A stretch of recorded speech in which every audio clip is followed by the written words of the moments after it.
নমস্কার, স্বাগতম inspiration light বেঙ্গলিতে একটি নতুন জ্ঞানভিত্তিক ও মনকে নাড়া দেওয়ার পর্বে। আজ আমরা একটি বিষয় নিয়ে কথা বলবো যা হাজার হাজার বছর ধরে আমাদের পরিচয়ের গভীরে প্রতীত, তা হলো গোত্র। আপনি কি জানেন, গোত্র শুধুমাত্র একটি পারিবারিক নাম নয়, এটি আমাদের আত্মপরিচয়, ধর্ম, সংস্কৃতি, এমনকি জিনগত ইতিহাসের বহনকারী। আমরা জানব গোত্র আসলে কি, এর উৎপত্তিস্থল কোথা থেকে এবং বর্তমান সময়ে এর প্রাসঙ্গিক কতটা গুরুত্বপূর্ণ। গোত্র শব্দের উৎপত্তি। গোত্র এসেছে সংস্কৃত ভাষা থেকে। এর মূল অর্থ হল গো অর্থাৎ গরু, ত্র অর্থাৎ আশ্রয় বা রক্ষা। প্রাচীনকালে এই শব্দটিকে গোশালা অর্থাৎ গরুর আশ্রয় বলতে ব্যবহার করা হয়েছিল, কিন্তু সময়ের সাথে সাথে এই শব্দটি রূপান্তরিত হয় একটি নির্দিষ্ট ঋষি বা পূর্বপুরুষের বংশ বোঝাতে। ঋগ্বেদের প্রথমবার এই শব্দ ব্যবহার হয়, তখন গোত্র ছিল গোষ্ঠীভিত্তিক প্রতীক।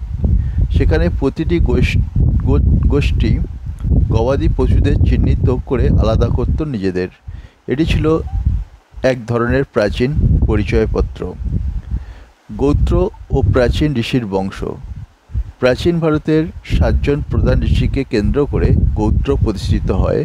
তারা হলেন আত্রি, ভাদ্রাজ, গৌতম, কশ্যপ, বিশ্বামিত্র, জগদ্দম্নি, বশিষ্ঠ।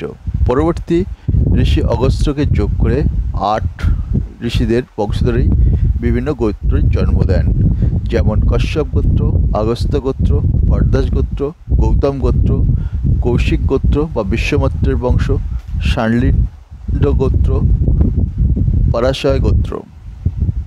এইসব গোত্রগুলি আত্মিক বা ধর্মীয় বিষয় নয়। আধুনিক জেনেটিক অনুযায়ী এগুলি ওয়াই ক্রোমোজোমের দিয়ে পিতৃতান্ত্রিক উত্তরাধিকারকে বোঝায়। গোত্র বিবাহ একটি জৈবিক ও সামাজিক নিয়ম। হিন্দু সমাজে বিবাহের সময় গোত্র অত্যন্ত গুরুত্বপূর্ণ ভূমিকা পালন করে। এই গোত্রের মধ্যে বিবাহ নিষিদ্ধ। একই গোত্রের মধ্যে বিবাহ নিষিদ্ধ, কারণ মনে করা হয় তারা একই ঋষির বংশধর। এই প্রথার পিছনে ছিল এক চমৎকার বৈজ্ঞানিক ভিত্তি: আনুবংশিক ব্যাধি বা ইনব্রিডিং প্রতিরোধ। আপনি কি জানতেন আপনাদের গোত্রের বিবরণ আপনার জিনগত পরিচয়ের সঙ্গে যুক্ত? নিচে কমেন্টে অবশ্যই আপনার অভিজ্ঞতা জানাতে ভুলবেন না।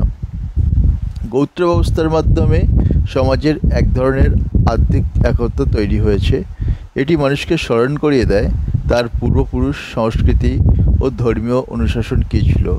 বিশেষ করে গ্রামীণ ভারত ও ঐতিহ্যগত পরিবারগুলি এখন বিয়ের সময় গোত্র যাচাই করা একটি আবশ্যিক পদক্ষেপ।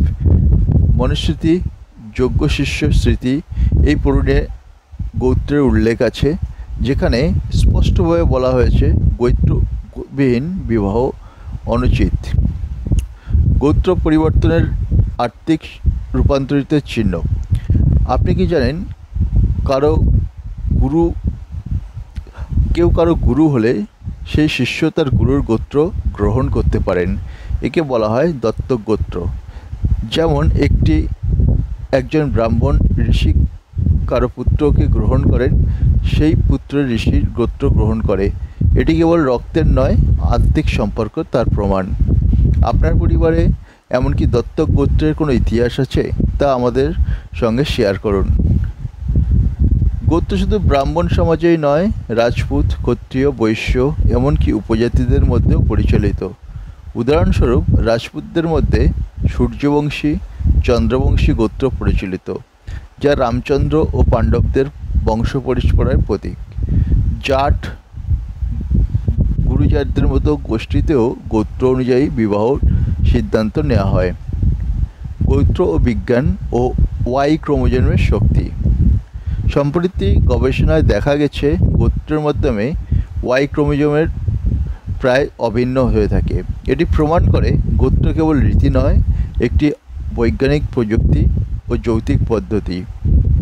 এই তথ্য আমাদের পূর্বপুরুষদের প্রজ্ঞার স্বীকৃতি দেয়। নারীদের ক্ষেত্রে গোত্র।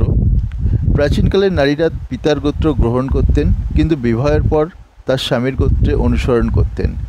আজও অনেক নারী এটিকে একটি আত্মিক বন্ধনের প্রতীক হিসাবে দেখেন। মোদ্দা কথা, গোত্র কেবল একটি নাম নয়, গোত্র আমাদের অতীতকে মনে করিয়ে দেয়, আমাদের আত্মপরিচয়, বিশ্বাস এবং সাংস্কৃতিক ধারক। এটি আমাদের শিকড়, আমাদের ইতিহাস ও আত্মিক জৈবিক উদাহরণ। তাই আসুন আমাদের নিজেদের গোত্র জানি, বুঝি এবং সম্মান করি। আপনার কি গোত্র, এই বিষয়ে আপনি কি কতটা জানতেন তা নিচের কমেন্ট সেকশনে জানাতে ভুলবেন না। গোত্র আমাদের শিকড়ের সঙ্গে যুক্ত রাখে। এটি কেবল একটি পুরানো নাম নয়, এটি হাজার বছরের ঐতিহ্যের প্রতিনিধিত্ব করে।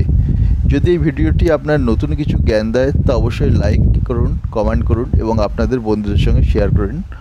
আর এমন আরও জ্ঞানভিত্তিক ভিডিওর জন্য ইন্সপিরেশনাল লাইট বেঙ্গলির সঙ্গে যুক্ত থাকুন। ধন্যবাদ আমাদের এই সঙ্গে থাকার জন্যে।